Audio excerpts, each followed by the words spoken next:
6:28. If anybody else's phone is fast.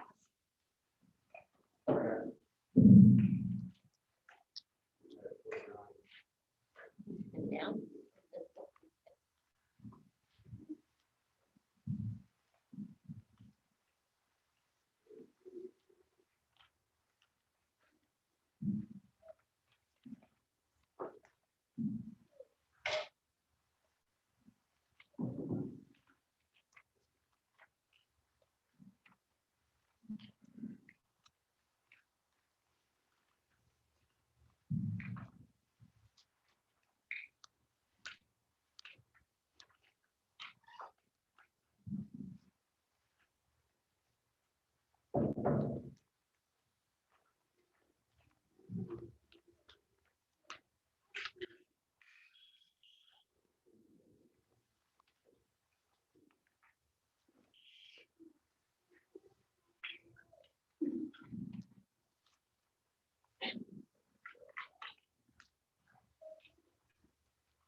It is now 6:30. If everyone would please rise for the pledge of allegiance.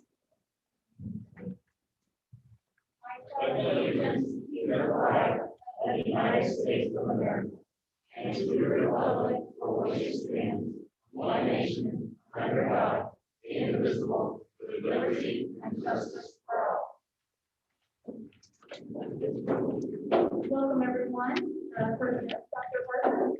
Thank you very much. I'd like to turn things over to Mr. Brian Reeves, our Director of E-Money, to open the hearing for Children's Internet Protection. Thank you so much.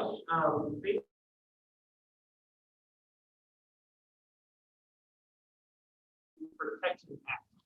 Have a lot of acronyms in technology. And basically, these are new regulations under the FCC that we provide information to the public that we are compliant with SIPA. And basically, SIPA is state or federal mandates that we provide safe, secure, and age-appropriate internet access to our students. So basically, what I wanted to do is just inform you, the community, and the school board, let you know that we do filter. We use Lightspeed, and we've been a client with them for several years now. We use that to make sure that the content our students have access to is appropriate. We also take other measures through our firewall, through a company called SonicWall, to make sure that malicious content is not stolen or taken or abused through the internet that we provide. And so what I wanted to do was just take a moment to open up to the community any questions or any information or anything that they would like to say concerning that matter. Anyone have a comment, question? And Brian, if you find something, what steps to take after that? If something comes up that is not kosher, what do you do after that? Yeah, great question. So Lightspeed gives us the ability to really drill down, so we can see the source, we can see where it's coming from, and then we have the opportunity to immediately block it. We also use Lightspeed to get weekly reports too. So we specifically target certain harmful information, and we look to see if anyone's trying to access that, and if there's any security that we need to heighten or even open up, because sometimes not everything's categorized as it should be, and we want to make sure our students have access to age-appropriate educational material. Thank you.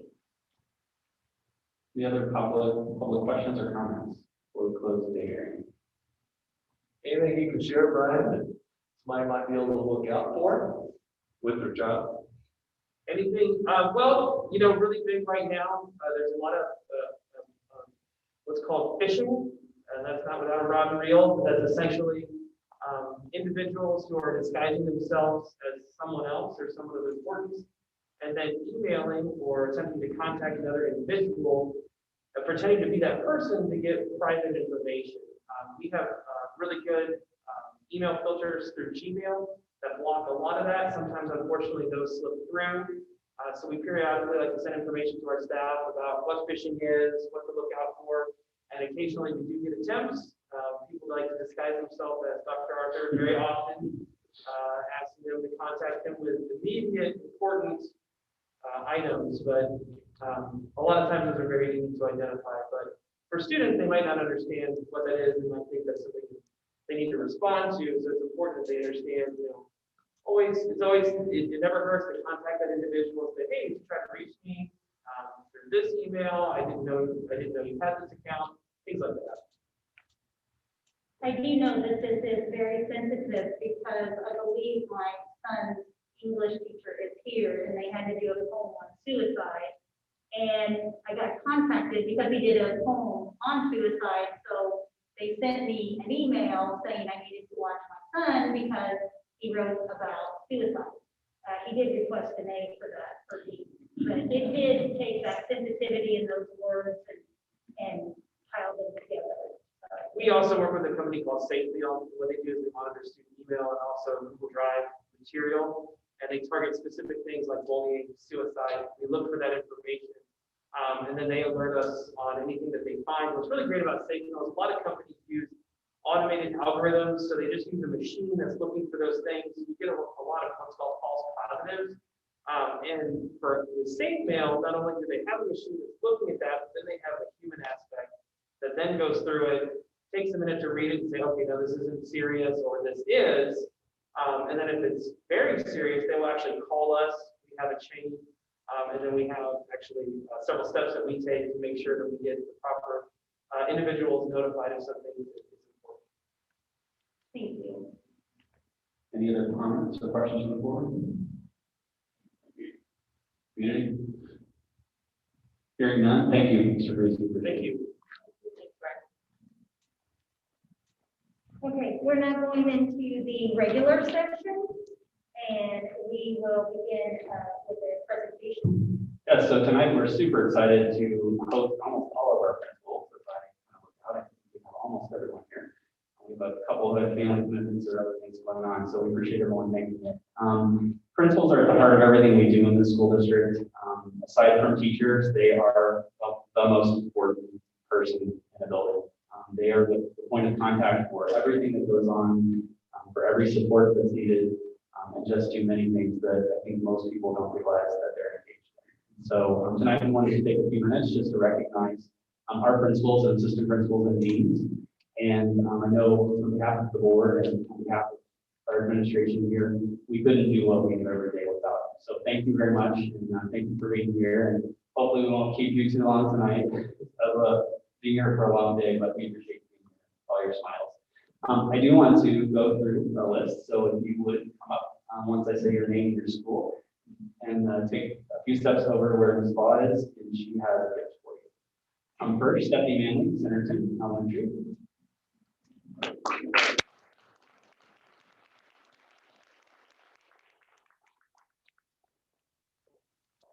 Next up, Jennifer Tier, Brooklyn STEM Academy.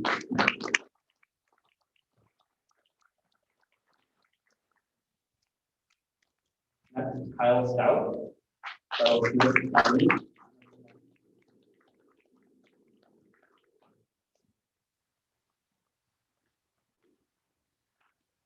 Mr. Paul Spar, Green Township.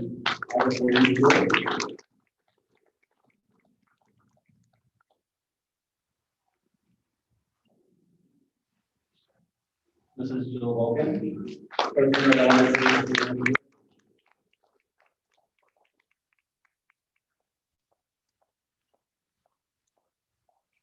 Mrs. Melody Meyer, South Elementary School of Communication.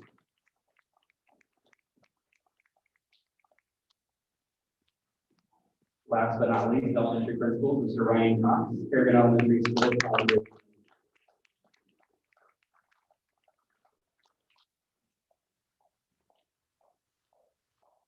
Next up, we're going to shift to intermediate. Mr. Ryan Zerloff, principal of Bell Intermediate Academy.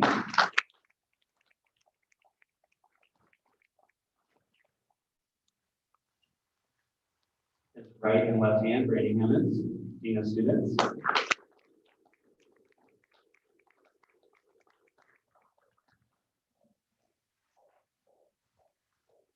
Mr. Eric Boland was not able to be with us tonight, but Eric Boland, principal of John R. Wooden Middle School. Mr. Fred Petter, also not able to be with us tonight. Be sure they will get their treats. Assistant Principal of J.R. Middle School.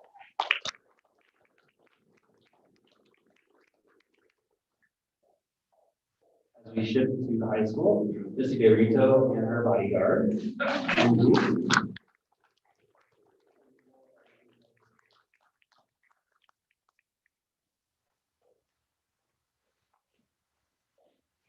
Mr. Ryan Wagner, Assistant Principal, Martinsville High School.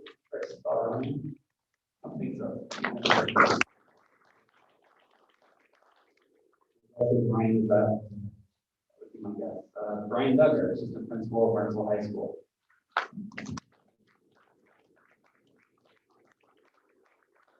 I believe I saw Sarah Basham, being a student from Martinsville.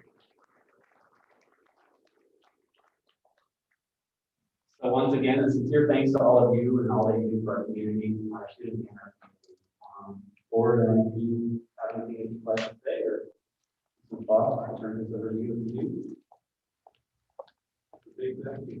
Yeah. Pretty awesome group.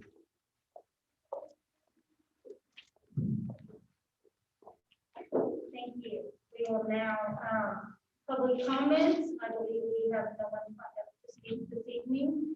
And then we will go into the consent agenda. Could I ask for a motion for the consent agenda, please? I move that we approve the consent agenda as presented. Thank you, Steve. Is there a second? Thank you. Motion has been made by Steve and seconded by Debbie. We will do a roll call vote. Debbie? Yes. Dave? Yes. Steve? Yes. Don? Yes. Myself, yes. Motion carries 5-0. Next, we will go into student field trips and professional travel, and we're in the year, I do not believe we have any. And so we will go into other business. Dr. Harper? Thank you very much. Quite a few things to cover tonight. First, I want to introduce Mr. Rick Armstrong and ask him to come up to the podium. Mr. Armstrong might be the one teacher who has the most ECA assignments in the district, as I recall. He has his hands on a lot of things, and we appreciate all the things he does for us. But we brought him or asked him to speak tonight specifically to the play and how we're going to keep kids and staff safe and the community safe as we move into the fall and try to have some normalcy with some of our events. So turn things over to Rick. If you could take the reins. All right. I will try to keep this brief. My document that is going to be presented is actually about 4 pages long, but I will read it all to you. When this all hit and we ended up having to cancel our last performance of last year, I started thinking, how can we do theater? How is it possible to get people side by side in a closed auditorium and actors on stage? The answer, you can't really. So let's start being creative. I started looking at things that we can do as readers theater. And I happened to pick the Laramie Project, which has social significance at this point in our time with our political and societal atmosphere at the moment. The Laramie Project started as a reader's theater. For those of you who are not familiar with it, it's like a play, but instead it would be more like, it feels like a radio version with some extra things. So we will be on a short rehearsal schedule. We're planning on doing about 12 rehearsals. Students will have access to their scripts during the show. Each of the performers will have his or her own 8-foot by 8-foot square, and that's where they perform. They will have at their feet any hats or coats or jackets or shirts that they might need. And when they are in the darkness, they will actually change characters while on stage. Every performer will be dressed in black. They'll have a black facial covering. And they will be in darkness until it's their time to talk. And the technical aspect of it really comes into play here. There will be about 13 performers scattered around the stage at various levels, and the light will come up on them. They will actually do their portion of the presentation, The light will go down. If more than one person is speaking, lights will come up in various places on the stage, and the audience just gets to follow along. Students will be instructed to keep their face coverings on unless they're actually performing. Because we all know this is very crucial for letting people know how we feel and what we're doing. The facial covering kind of blocks that. So as long as we are in a place where we can do that with 8 feet around everyone, we are in, should be a good situation. All students will be pre-screened with the normal pre-screening questions about COVID, COVID indicators, and whether or not they have experienced a fever or cough, etc., in the relative time near there. All volunteers will also be asked the same questions, and anyone attending will be aware of these because of signage and speaking with the people who are actually working the lobby, the front of the house, the auditorium. I have already submitted to our ticketing agent a socially distant seating plan in the auditorium, which will be attached to the report that will be going to the health department. And it has already been approved and brought back from our ticketing agent. Patrons will be encouraged to purchase tickets online, print them off, we scan them, we don't have to touch them. The only interaction, physical interaction, would be if we have to print tickets at the door. There will be signage and tape marking our 6 feet distances and signage reminding everyone that we do need to keep our masks on even when we're sitting in the auditorium. People who have pre-existing conditions or conditions that would preclude them from wearing a mask would be asked to perhaps not attend this particular performance. One of the things that we can avoid by doing a reader's theater is having students congregating in the dressing rooms, because everyone will be on stage the entire time. It will get a little tiring for them, but at least we can do theater. 2 or 3 students will be assigned to various dressing rooms around the theater area so that they can go and prepare, but they will not be congregating in those areas. We will also do away with the normal meet and greet at the end of the performance, and we will just encourage everyone to go home with their family who loves them.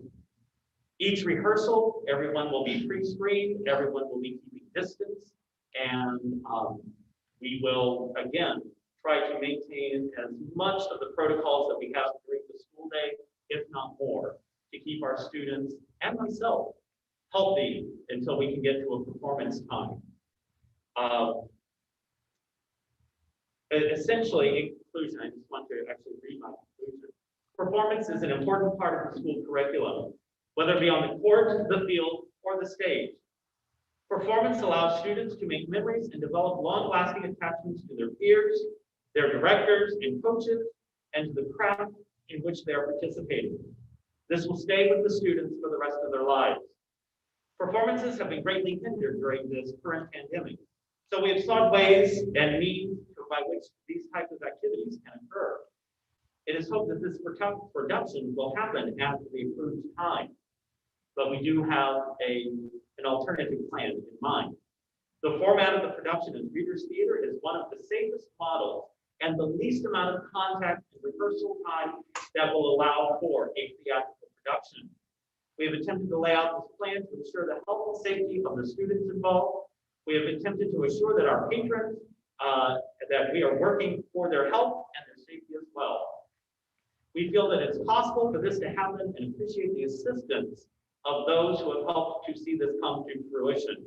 And to which I would very much like to thank Ms. Audrey Jackson, who has read this 2 or 3 times already, and has gone through various votes. And I would like to thank Dr. Arthur for his support as well. And if there's anything else that I can do to help, please let me know. Thank you. Great, thank you for your kind words tonight in your presentation about getting us some more normalcy again, particularly in theater and with the learning project. So look forward to seeing that. I do want to just point one thing out, if I may use you as an example. I think you've done probably one of the best jobs of explaining to our community members or to folks that are maybe watching on YouTube all the intricacies of what what it takes to actually put on some sort of event in a school environment. And as I look across this room, whether it's a teacher, it's a principal, it's a coach, a bus driver, we have a lot of different individuals represented tonight here in this room, and all of these individuals have, in their world, have had to go through similar planning or some similar training to be able to do their part of making sure that we can operate as a school district. So thank you for your part. Thank you for the very vivid demonstration of all of that. I think it's very helpful to the community. So thank you. Thank you. I just have a Oh, I'm sorry. question. Will you be doing more shows, like, because we're limited to your? We are hoping, we are planning. We are still planning on doing a musical, but again, we are looking at something with a small cast, with a limited rehearsal time. One of the shows that we're considering, actually has, I believe, 8 people, and most of the music is solo and duet pieces, and we can stage them, so that they don't have to come in close contact. We're trying to maintain those distances. And actually, we have started having drama club meetings, and if you've been in the high school stage, it is marked off in 8-foot boxes, because that's how we can do what we do. 8 feet at a time. Thank you. Thank you, Rick. That's really good. Yeah. In regards to your seating capacity, what would the seating capacity be? The seating capacity is variable because of the structure of the auditorium. If we are fully open with both mezzanine A and auditorium A and B open, I think at last count, Audrey and I can come up with 525 seats potentially, but we can close off the 2 back sections and drop below 500. For plays, unfortunately, 500 is generally more than we would have in attendance. If you've been to one of our musicals in the last 4 or 5 years, you know that we have much larger crowds for the musical. So we would have to really curtail the number of people who would come in. Very much encourage people to have their tickets ahead of time so that we're not standing in line, and that we can move that process very quickly so that everyone can maintain a safe social distance. So right now we're looking at the potential, hopefully, of doing a musical in late February, early March. And we are also planning for a play at the end of April. So our theater season this year is mayhem. I kind of thought it went with what we're doing. So. Very good. Thank you. Thank you, Rick. Okay, next item up, curriculum instruction and assessment report, Mr. Craig Butler. He has a number of items he to talk about this evening.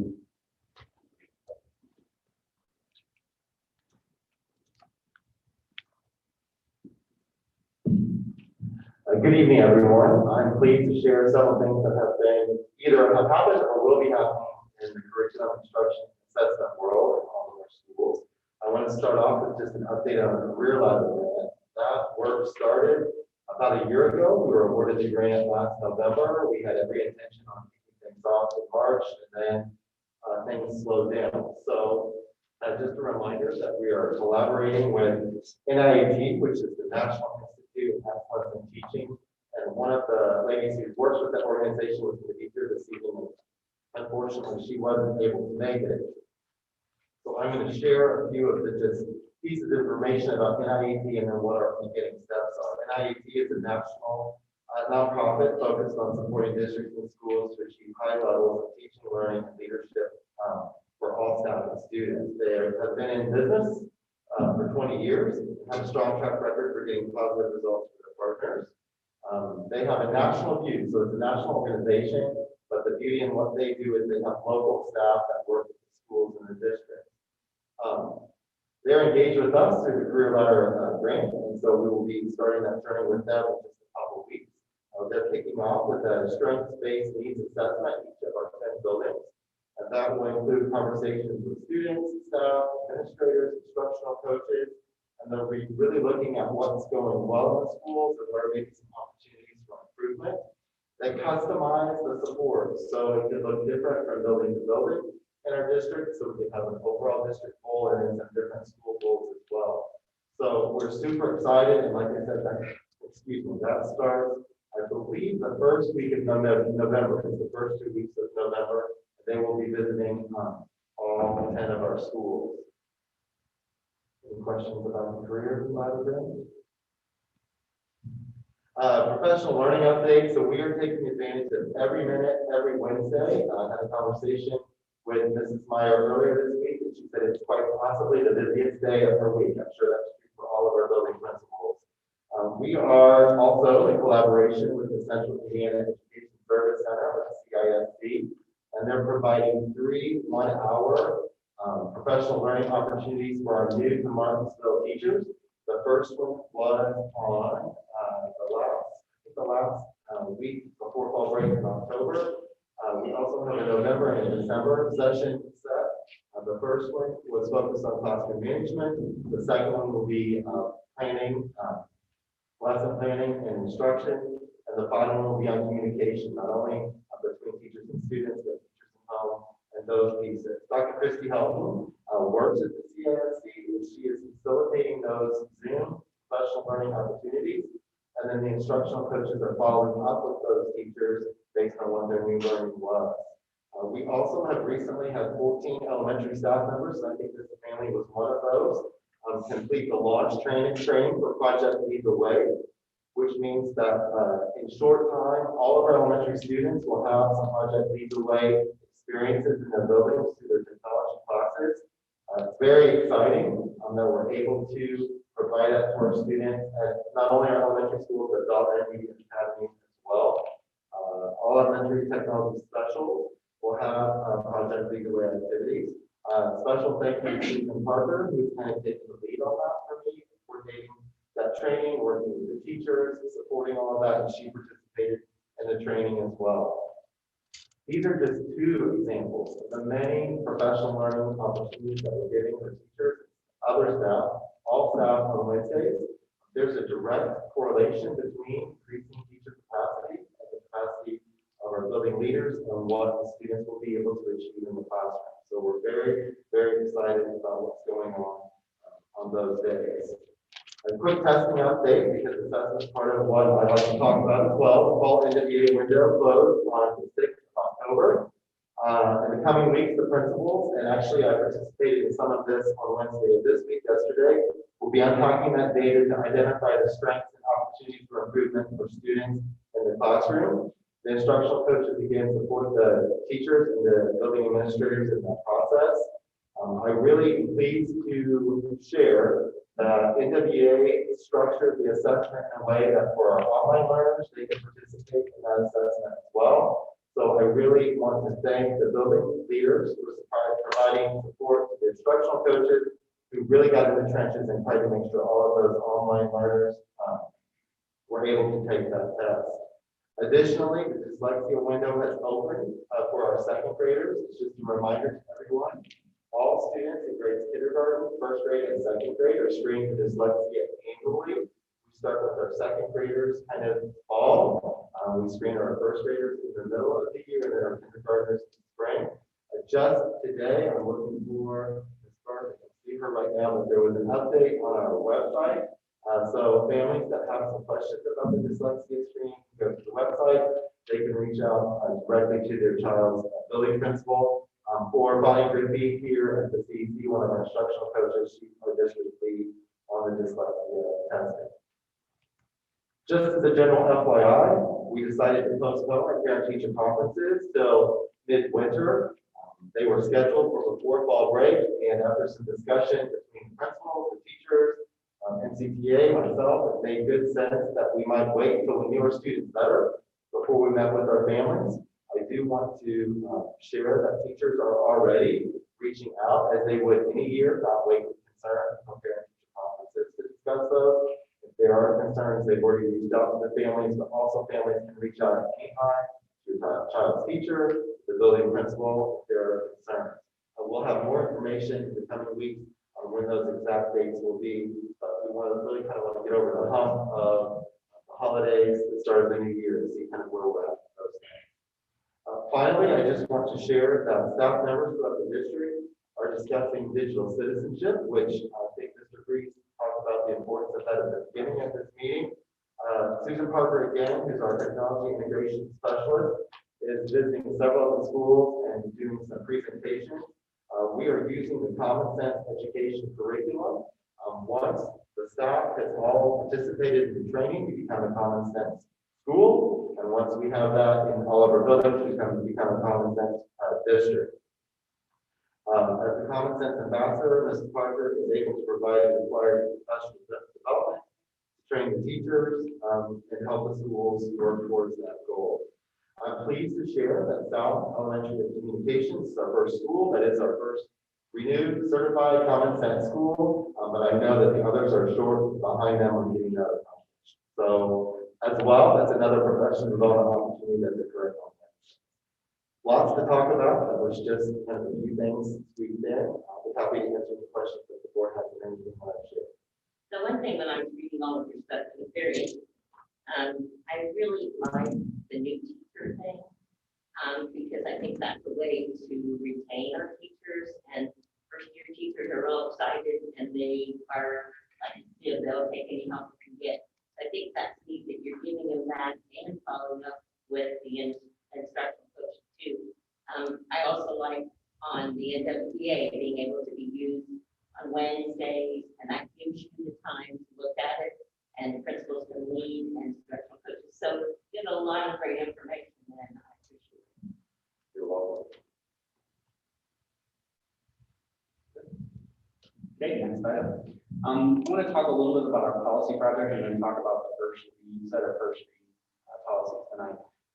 As I mentioned in a previous meeting, we have made a switch from Neola to using our attorneys as our policy advisors.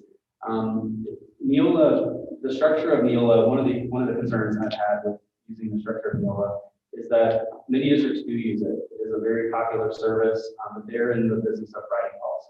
That is their whole job. And so a lot of times they write policies that are maybe sometimes a lot more meaty than they need to be, thicker than they need to be for school districts. A lot of times they involve a lot of repeat of actual law. And so as a practice, it is actually a better practice to not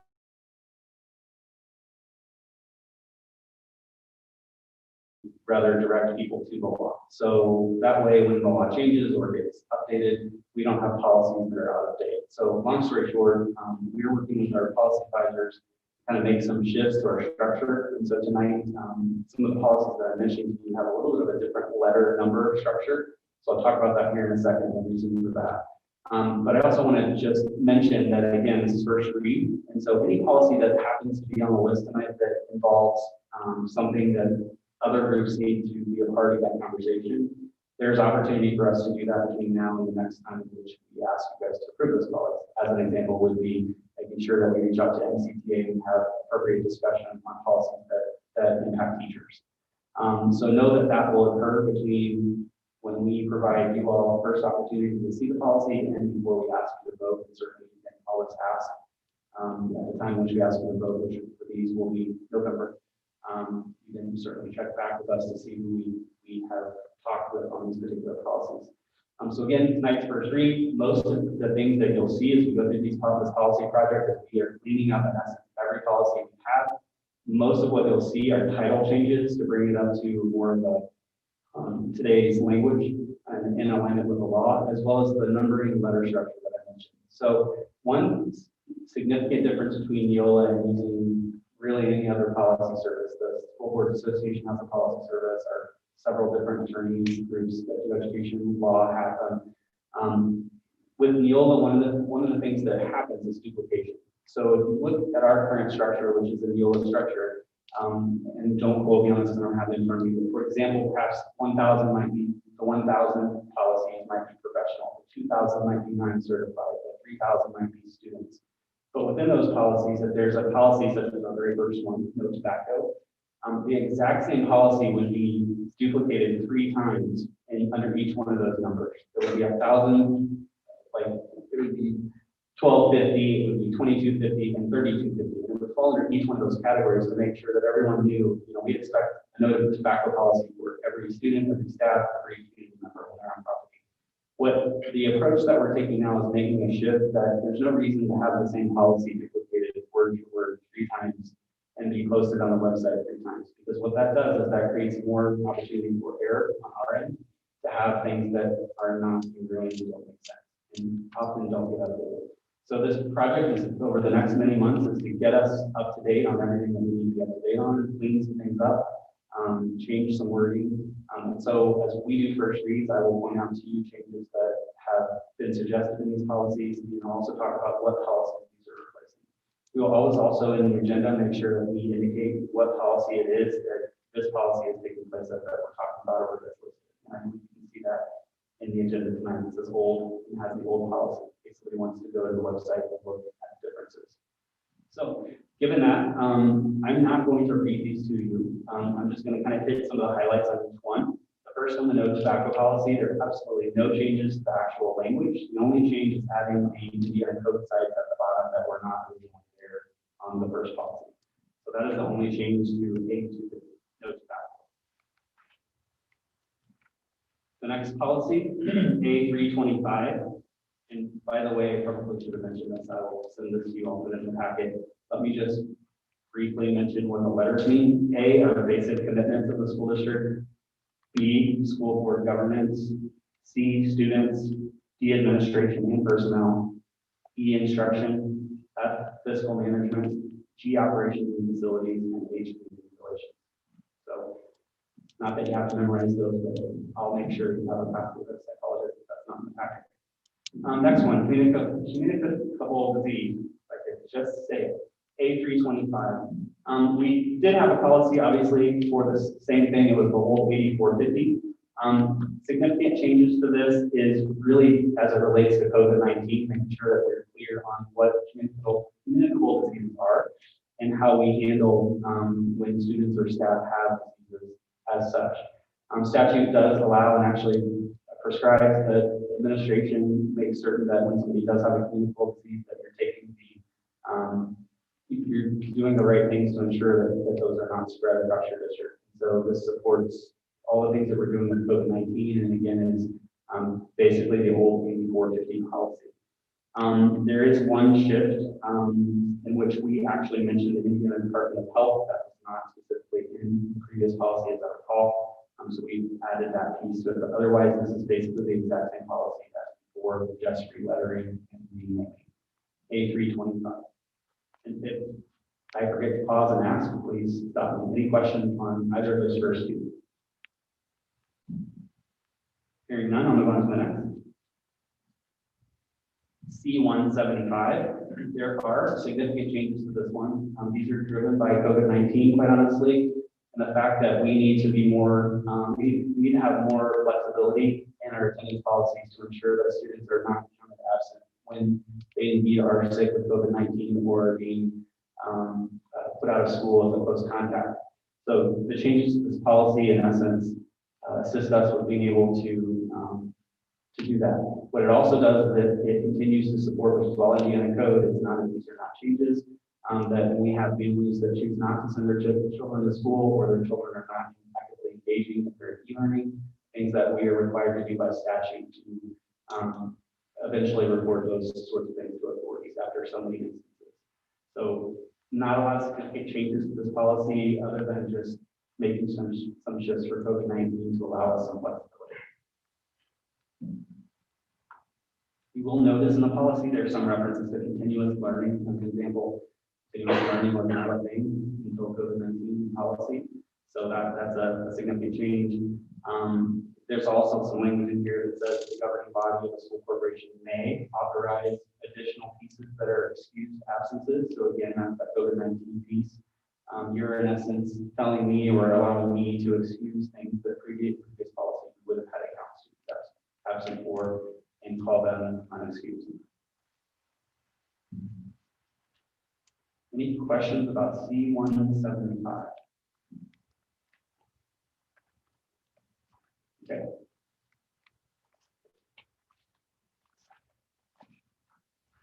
C400 is also a federally mandated policy that is required to the use of restraint and seclusion with students. You are required to have an active policy on record that demonstrates to the community how you intend to deal with students that may need to be restrained. This also protects staff who find themselves in a situation in which they have to restrain a student, but they do not have training. So for example, you're a teacher and two students get in a fist fight. Perhaps you don't have the same special education training that a special ed teacher might have to restrain a student, but if you see two students fighting, you have to get between them. What this policy does is in effect directs the community to the law that says that it is okay for a teacher to get between those two students, or any school personnel for that matter, even if they don't have that specific training to restrain. Safety first. There are instances where we do have to intervene in situations with students. So that is a piece of the changes to this policy. Again, this is a federal requirement. It probably came 6-7 years ago. That's something that school districts have put in place with the use of restraint and seclusion data, and finding that schools were not, in all honesty, were restraining kids too much.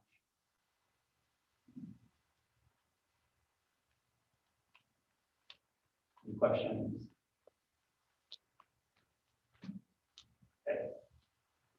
C425 is one we hope we never have to use, but we certainly need to be aware and need to make certain that we're up to speed in all its training.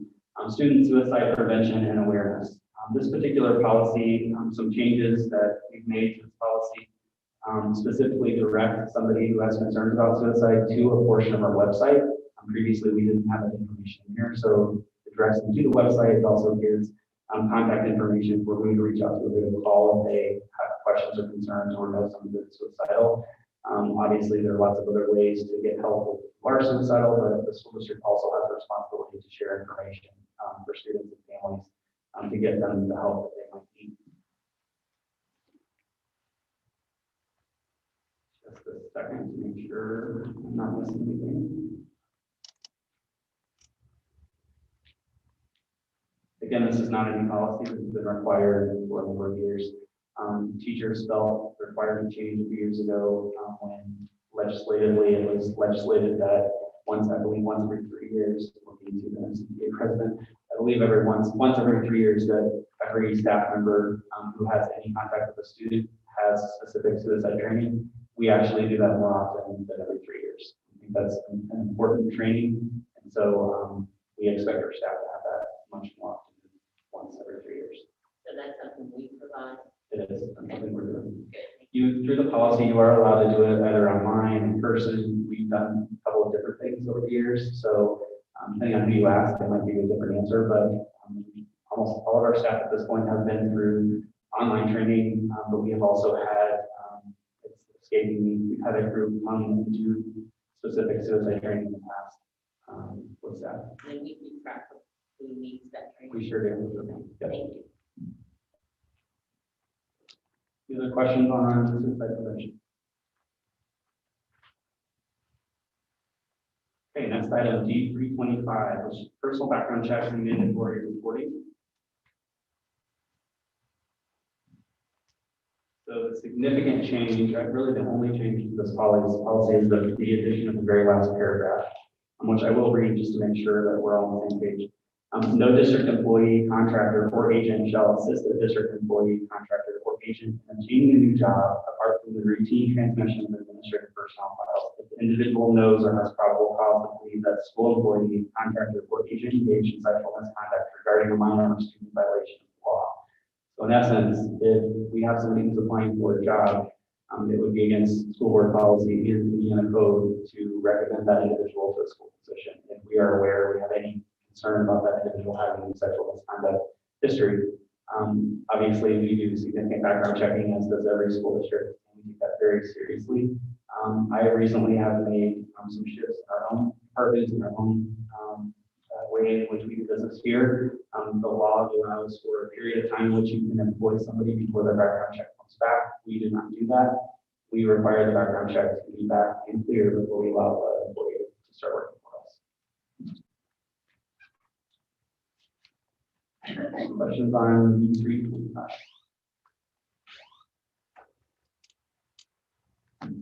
Well, we're playing bingo here. We're almost through. FMLA leave. So this is one of those examples of sort of cleaning up and just looking at these things in a different way than deal with that. So under FMLA, it is a federal certainly you all know, is a federal leave policy, in which our employees are eligible, they meet certain criteria, which is most of our employees at some point, once they've been here long enough, meet FMLA requirement, which in essence, I'm going to give a very generic brush strokes here, which is if you end up needing to take a leave for some sort of family medical problem or a family member near to you, you need to take time off. This affords you the protection of having your job back once your leave is over, and that's not filling your spot and you not having something when the leave time's up. So it's a protective, federal protective law that are on for a really, really long time.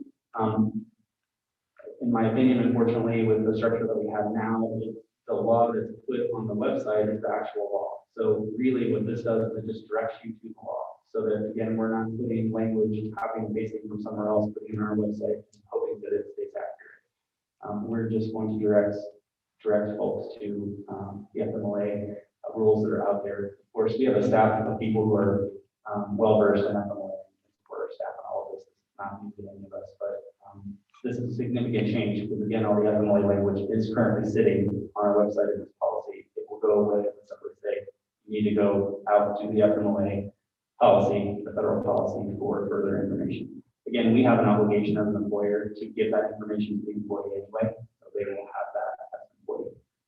Any questions that you might have about D400?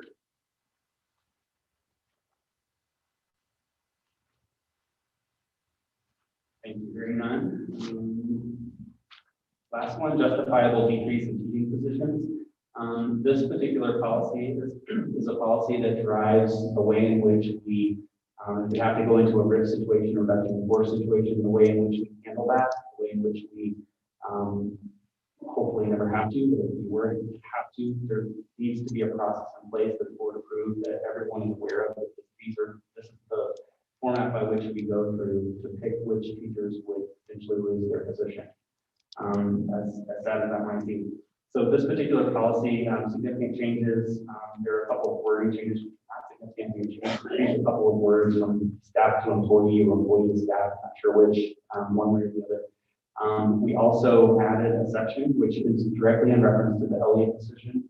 I won't go into a lot of the details, you can Google it, but the Elliott decision in essence said that if you are a teacher, this would be a very seasoned teacher. If you had tenure as a seasoned teacher, which a long time ago, that meant 5 years, as I recall, of teaching experience, which is really not a thing anymore. Most of us that are here now as teachers, we don't have tenure, so this doesn't really apply to us. But there's a grandfathering of those teachers. But the Elliott decision, in essence, is directly related to making sure that the teacher works within a department. High schools, I think this way to explain this. If you're a science teacher and the science department needs to reduce a teacher because there aren't enough students for all the sections, so we need to reduce a science teacher. If there's a teacher in that group that has a license in some other area, then we would need to consider them, basically give them a position in the other area in which they're licensed before we would directly let them go simply because they're not a science teacher. But that's also related to evaluations. So I don't know the exact year, a handful of years ago, it would have been under the Bennett administration or the Bennett administration. There was a shift in which things went from total seniority to evaluation being consideration for when you choose which teachers will be the first to let go. So in essence, if you have a solid evaluation and you're a newer teacher and you were up against a teacher who maybe had many years and had several core evaluations, the teacher with several core evaluations would not necessarily be able to do their job just because of seniority. So that's what this policy is about. It also lists the reasons and sort of the direction of which we got into the pickle, and we had to any questions you have at this point? Just to reiterate, this is just documentation in our policy. Nothing's gonna happen. It's not planned. This is something that you all have had as a policy for many years and we're required to have. And we aren't taking it away. There has to be a policy on this particular topic. What I'm asking you to do for next month is consider these changes which add that clarification on Elliott's decision and clarify where we are today as compared to where we would have been some time ago. Unfortunately, this policy has language in it that talks about past practice. And past practice, if it violates current law, then it can't be past practice anymore. That can't be something that you lean on. So what these few word changes mean is that we would not lean on past practice if this policy drives something different, or the law, the Indiana code. I'm not sure if I explained that well, but Just verify something, you know, thank you. Dr. Arthur, when you Yes. say Indiana law, also is federal involved? to my knowledge, this is Indiana code. Yeah, I mean, there may be federal pieces as well, but this is Indiana code. These were specific changes that were made, again, back one or two generations of governors ago, when some of the labor laws changed. Any other questions about that one? That was a lot. Thank you for your patience. D475. We will work with MCPA and take these through discussions, items that are teacher related, get their input and bring that back to you all next month.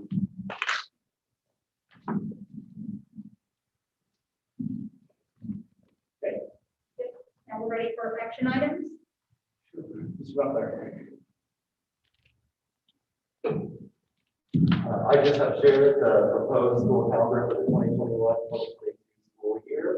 It's really just a mirror image of the current calendar we're under, just with the day either moved forward or back with the calendar, the shift of the calendar. So hoping if there's any questions, we discussed this on Tuesday with the CPA. The district level has looked at this as well. It's quite honestly just this school calendar. And then can you reiterate my question, because my question was, there's several parents of this year want to know about graduation. Yes, so that's a great question. So graduation for 2021 is tentative last Friday of May, but I actually think we have a meeting next week scheduled with the high school administration just to get all of that finalized. And then this reflects that as well. The trick in this for both years is, like it would have been last May, graduate until sometime in July, it's Memorial Day weekend. So really trying to take into account what that looks like, students, families, staff, all of that following. Also this start school for the students, the middle of the week, the teachers the second week of August, and get this finished before June. So really just kind of squeeze this in.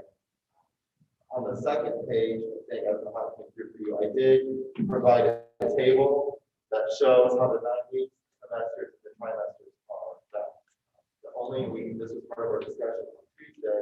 The only way to kind of balance the semesters would be to push the beginning of the school year earlier.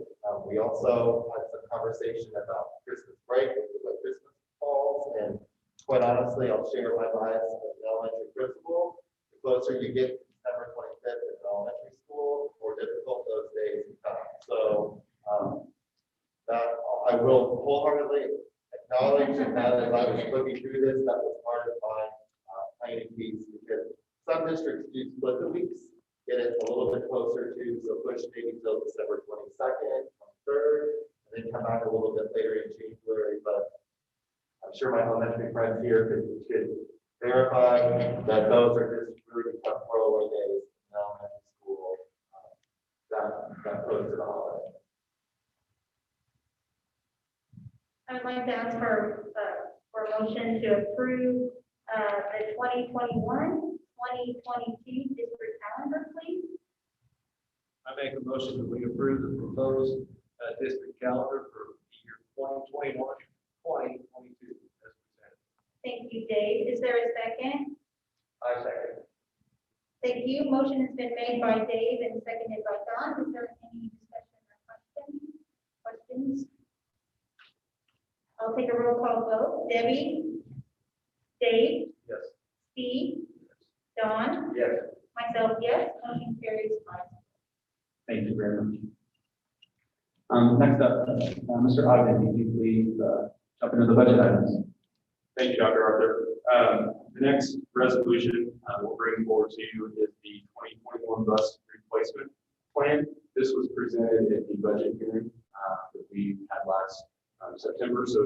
information that was on there. I would like to thank Mr. Mills and Mr. Kurtz for all their hard work. As our teachers and principals and kids, they definitely know buses. So learned a lot about buses this year, working with them. We've got a really good 5-year plan. We'll keep us on the right track and make sure that our fleet are taking care of our kids. So with that. I'd like to ask for a motion to approve the 2021 bus replacement plan resolution. I move that we approve the 2021 bus replacement plan resolution. Thank you, Steve. Is there a second? Motion has been made by Steve and seconded by Debbie. Is there any questions or comments? Just for the listening audience, how many buses a year does that cycle? It depends, kind of depends on, where we're at in our fleet. We're right now, we're looking at 5 next year, but again, it depends on budget and different things like that. So, we could be 5, it could be 3, it could be 4, just depends where we're at. We got a bonus year because we didn't grab them last year. Not really. Definitely helps though. Any other questions, comments? I'll do a roll call vote. Debbie? Dave? Yes. Steve? Yes. Don? Yes. Myself, yes. Motion carries 5. Thank you. The next resolution would be to adopt the 2021 Capital Projects Fund. Again, this is the same document that was presented to you last month. There is one addition that you discussed during the budget hearing, and that was to add the weight room that John Wood and I believe Don did put that on there. So that is in there. We'll leave that addition. But everything else is the same. Again, this is a combination of items that were on there in the past. And working with Mr. Arns, well, he does a phenomenal job looking at long-term projects that we want to do within the district. So everything else besides that is the same.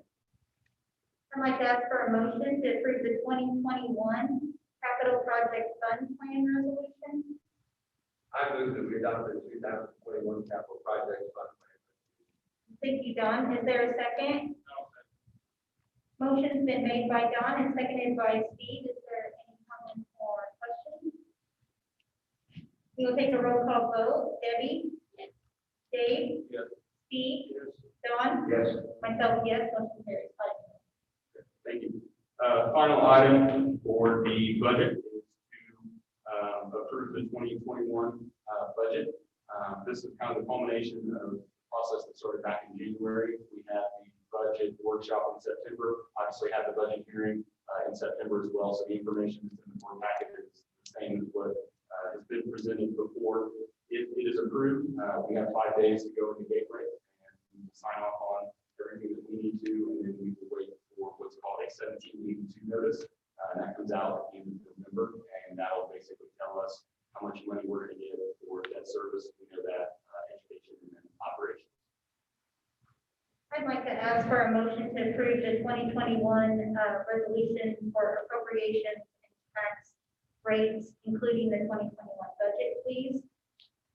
I make a motion that we accept the resolution for appropriation and tax rates, including the 2021 budget.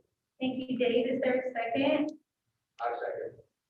Motion's been made by Dave and seconded by Don. We'll take a roll call vote. Debbie? Yes. Dave? Yes. Steve? Yes. Don? Yes. Myself, yes. Motion carries 5-0. Thank you very much. I want to just add a kudos to Mr. Ogden for all hard work on this. This is a moving target. It's still a moving target. It will continue to be a moving target. We are about a month behind in my opinion on the process that we go through. You also approved this. Typically, we would want this maybe to approve it earlier than we are right now. But quite honestly, with the COVID situation and tax rates and all of those pieces, it was a little difficult to be able to do that on the timeline which we typically do. So you should expect next year we will sort of roll back 1 more month so that we give ourselves plenty of time to get things approved and et cetera. But hopefully next year we're not dealing with questions about tax rates and all that kind of stuff up to the midnight hour, which quite honestly we continue to still be a little bit in the dark about on some pieces. The budget we believe is appropriate and will get us where we need to be for next year. So thank you. Next item, this actually, I'm just going to apologize for this is my hair. The Bell improvements, Bell Intermediate Academy School Improvement Plan really should have been a consent item. It's really just one of those things that you all just need to acknowledge. It's not really an approval. The school, the teachers, the staff do the work on that one. Previous plans were in the consent agenda. So I apologize for that, not getting into the previous consent agenda, but I would like to ask you, I'd like to ask you for a motion to have that approved. I'd like to ask for a motion to approve the Bell Intermediate Academy School Improvement Plan, please. I make a motion to accept the Bell Intermediate Academy School Improvement Plan. Thank you, Debbie. Is there a second? I'll second.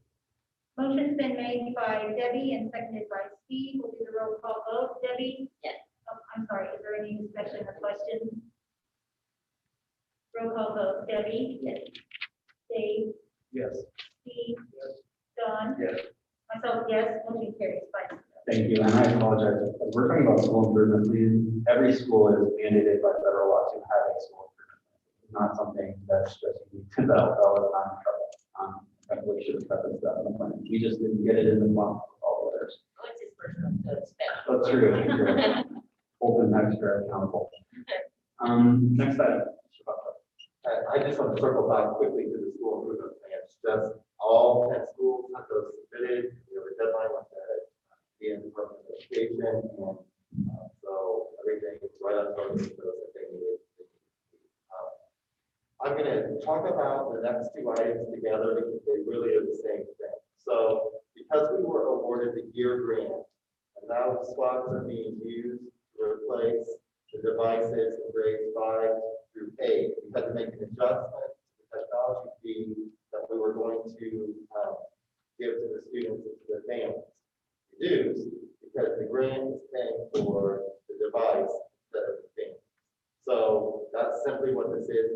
We had already approved the type of fee for Bell. There were a couple other hiccups with which is why it's been a little bit where this is for approval tonight and not amendment. But that's really what that is. It's changing those fees. And Mr. Breeze here, if you have any specific questions, but basically it is we got the grant money, so that money is being applied to those devices for the students in those programs.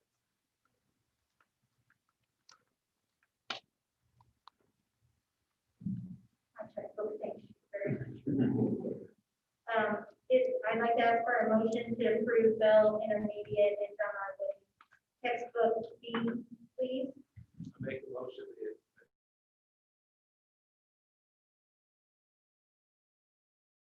Thank you, Dave. Is there a second? I second.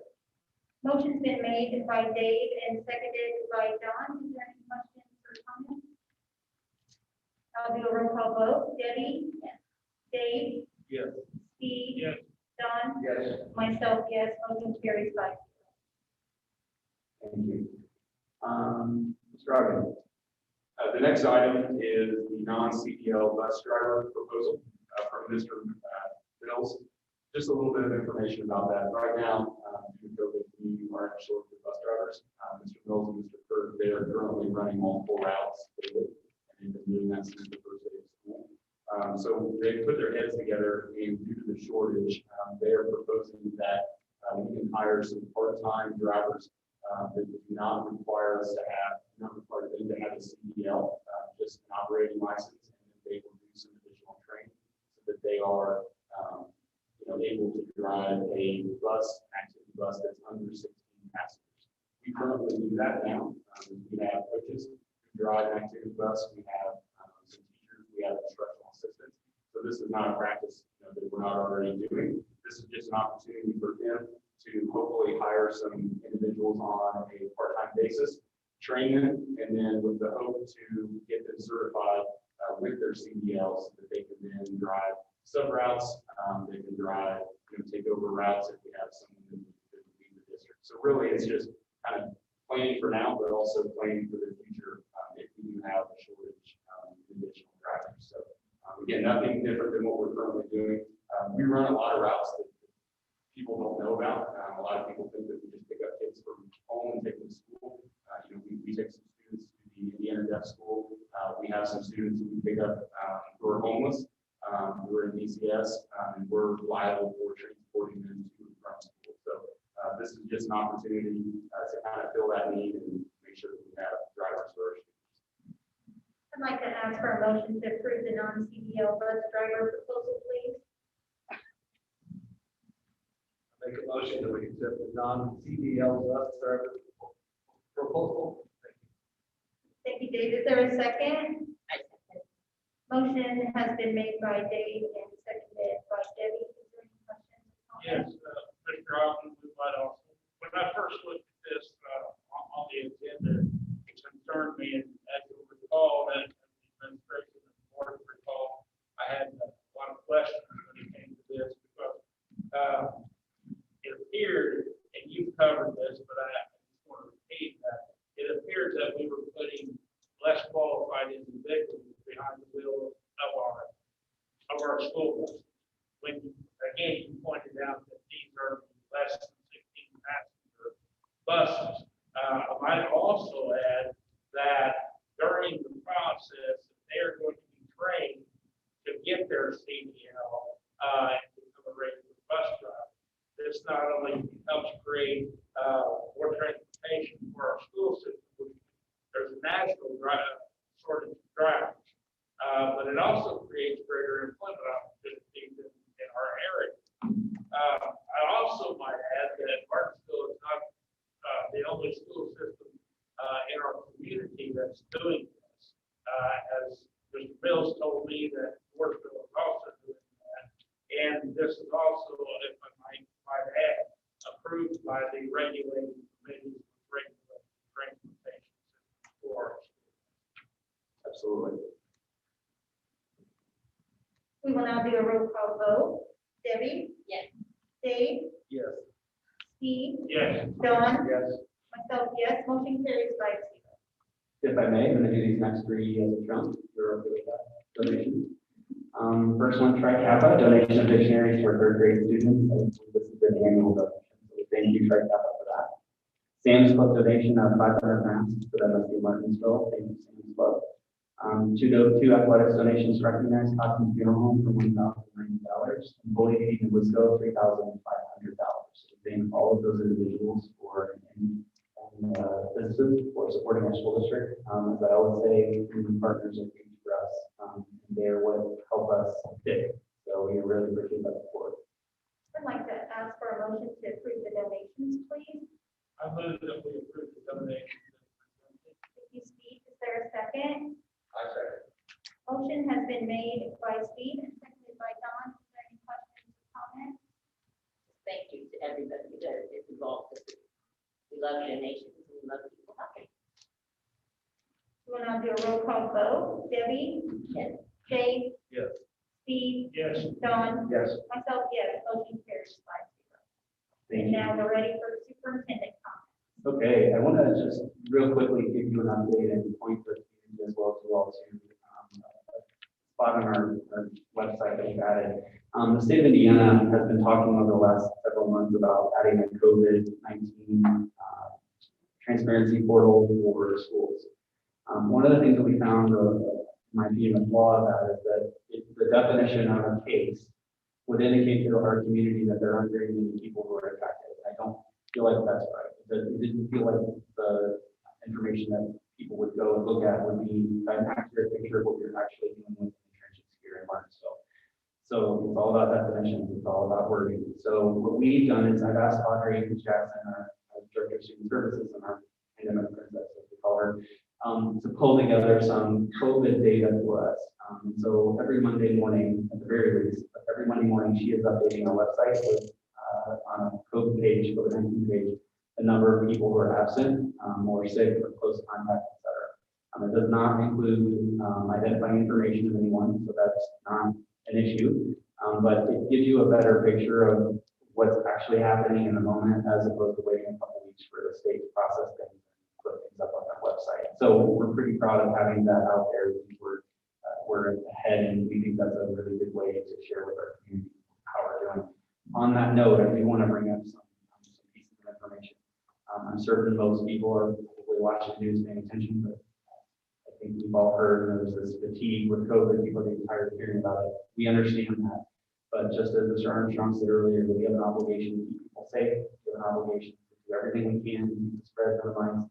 And so this data helps us do that. And so just to kind of give you a snapshot, As of the 22nd today, we have 13 staff who are out as a result of COVID.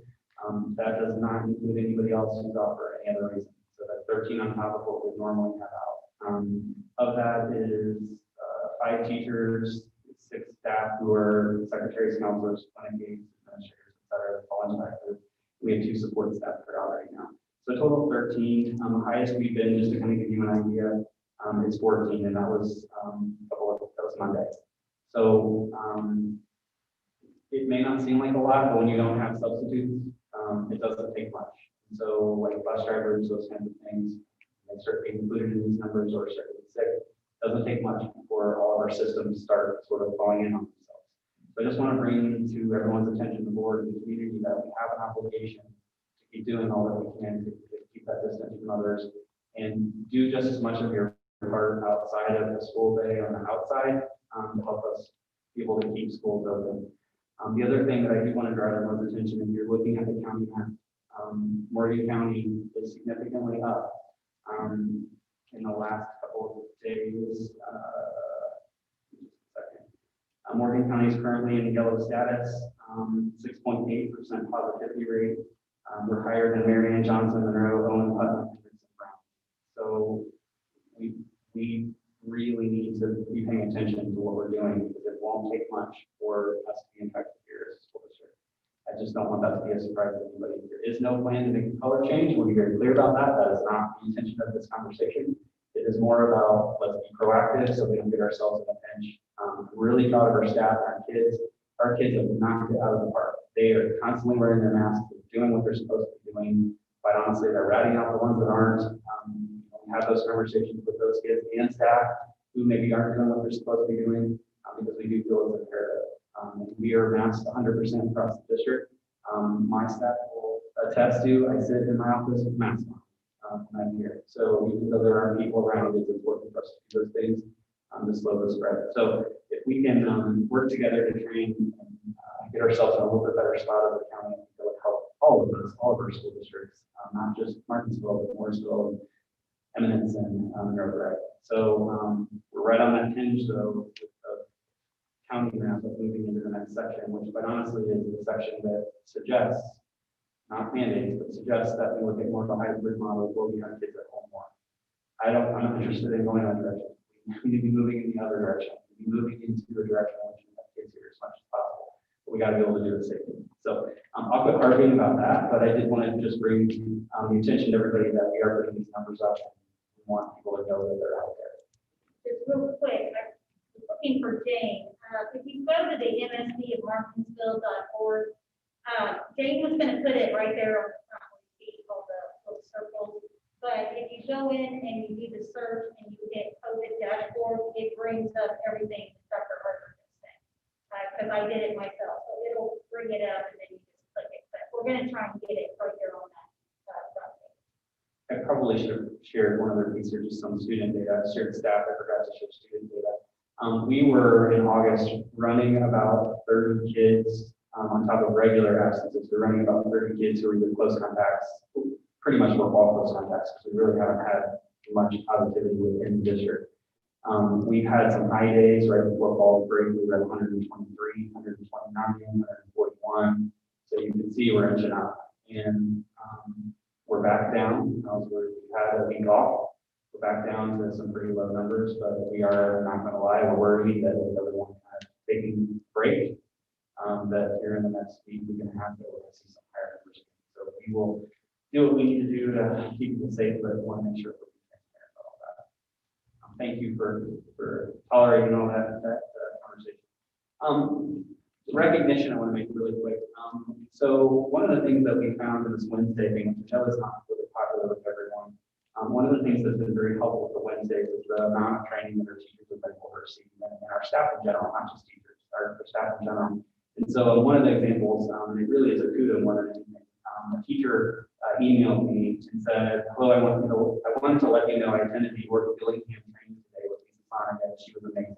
I learned more from her in 30 minutes than I did throughout the entire online training session over the summer, which was provided by an outside person. She made us feel at ease and ready to take on the task of teaching York Billingham.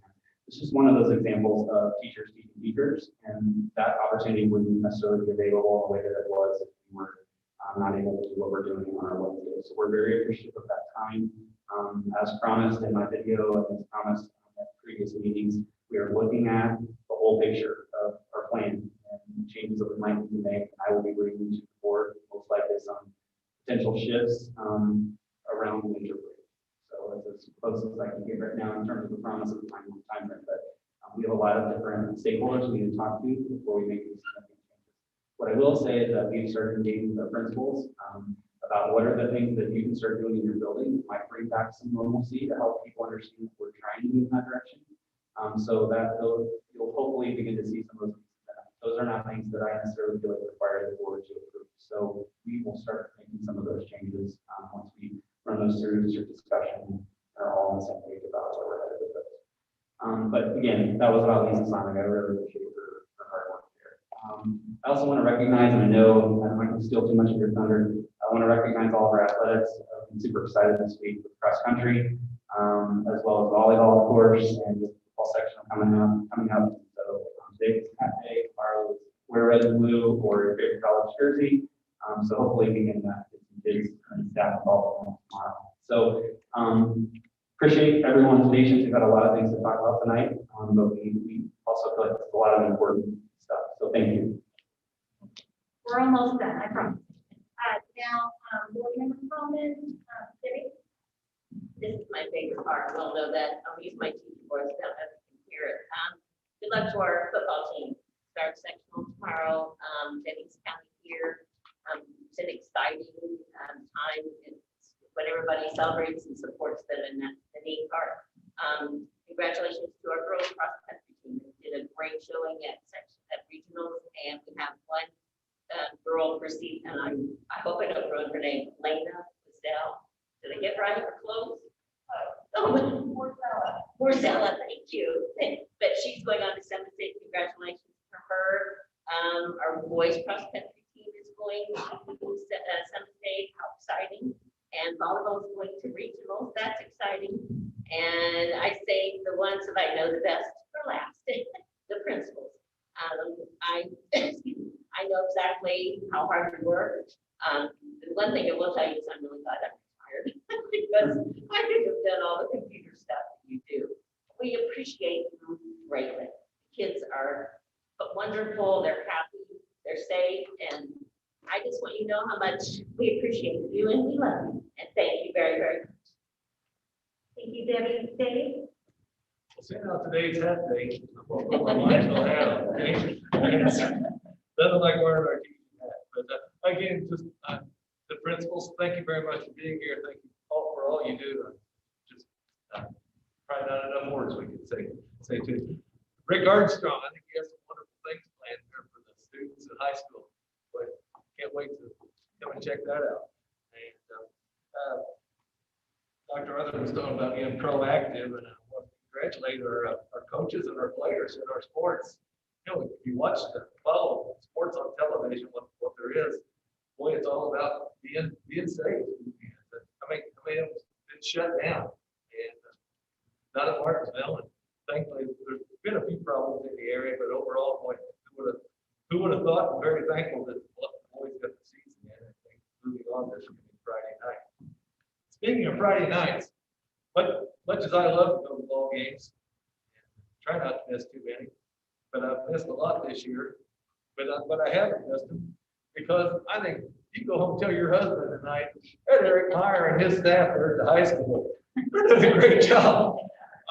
I sit in the living room and I watch volleyball, and I sit outside and I build a fire on Friday nights, and I watch a football game and listen to Randall on the radio. So, but they're doing a great job of production there at the high school, and those games will be on YouTube. And I assume tomorrow it'll be on YouTube. I'm not sure how many people will be there, but they do a great job of bringing it to us. Football, cross country, and volleyball. Best of luck to them. Dr. Arthur said he's going Saturday to volleyball. I told him the pressure's on him to bring back a regional championship. So, but sorry for being so long-winded. Thank you, Dave. Steve? We're kind of used to it. much left to be said after, but I echo Debbie and Dave's statements as well. Good luck to all of our sports teams in the competition. And to you principals, I'm really telling you, you make our job a whole lot easier. Really appreciate everything you do and roles you play, not only in your individual schools, but in our community. We're very blessed to have each and every one. Thank you, Steve. Don? I would like to, again, thank the principals. It's great to see you here this evening. I would also like to congratulate and wish the best of luck to all the sports teams that have already been mentioned that will be advancing and playing in the ISSWA tournament this weekend. Also, I would like to thank the cheerleaders. Unless you're involved in athletics, you don't know how much time the cheerleaders put into their season. In the fall, there with all the varsity, JV, and the freshman football games, both over the way. So we appreciate everything they do for the community. Also, I would like to give a tribute to the Martinsville High School marching band under the direction of Ken Belt. They, of course, ISMA was canceled this fall, and the competitions were canceled. But they continue to practice and have shows, and they wrap all the home football games playing the national anthem. And I think at all the home football games, we also had halftime shows. So again, thanks to the marching band for their continued spirit. And then again, Mr. Armstrong, thank you. And all your partners who continue to make it possible for our kids to stay active in school activities. Thank you, Don. Real quick, board members, don't forget to sorry, that's a public announcement. Mr. Armstrong, yes, thank you so very much. Looking forward to what these kids can do. Besides the cheerleaders and band, we also have the dance team that's been performing as well during the football program or football games as well. Principals, thank you so very much for taking time out of your day to come here this evening and hear this very long school board meeting. But we did want to appreciate you and just thank you so much for all you do. I've seen many of you walk your students out to the buses. Pre-COVID, I haven't been to the school since COVID, but I remember watching some of you walk students to the buses and just interact with your kiddos, and it's really something to see. I've missed seeing it this year, but I know you're all doing a really great job. So thank you all so very much. Cross-country team, yes, but we have one girl advancing. We have a team of boys advancing. Carson Heath had a personal best at regionals. So hopefully he'll get another personal best at semi-state. They're doing that Saturday. We wish them the best of luck. Volleyball, they're on to regionals. I had the pleasure of being there when they won sectionals. It was such an amazing thing to watch and see those girls and the coaches and the parents all excited. And it was a very orange-clad environment that we were in, and we came out victorious. It was awesome to be part of that. And then football will start their sectional tomorrow.